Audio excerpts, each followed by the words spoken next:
Welcome back to my channel, EmsEms TV guys! Hello sa inyong lahat! So today, meron na naman tayong video about sa tutorial natin guys sa mga maliliit nating negosyo dyan. Una, how to make pilipit. Then kasunod nun, how to make camote Q. And today, isi-share ko sa inyo kung paano gumawa ng camote candy or Camote Bar dito sa amin, Camote Bar. So, kung natikman nyo na po yun, sobrang sarap po. Patok po siya sa mga bata, tsaka healthy pa po siya. So, panoorin nyo guys!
Ingredients, 4 na basong kinudkod na niyog, 2 basong kinudkod na kamuti, nilagang kamuti, tsaka 1/2 brown sugar.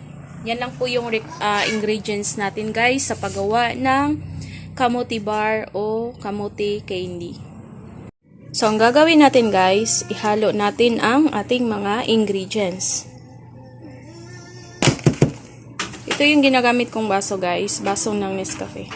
So ihalo natin yung ating kamuti.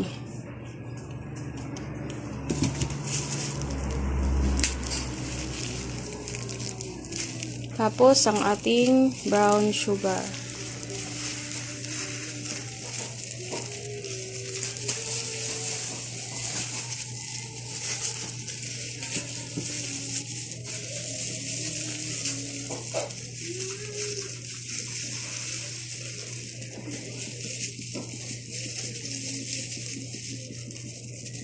So, ready na yan guys para luluto na natin.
ito na yung finished product natin guys. Camote Bar na slice na natin. So, kailangan na natin gawin ay babalutin natin ng papel hapon. Ito yung nakat ko kanina.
So guys, ito na yung finished product natin guys. 12 pieces in 1 pack. So ibebenta ko to ng 9 pesos.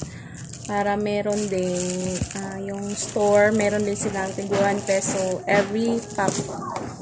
So yung nagawa ko guys. Yan yung Camote Bar. EmsEms Camote Bar. Like a Hellcat.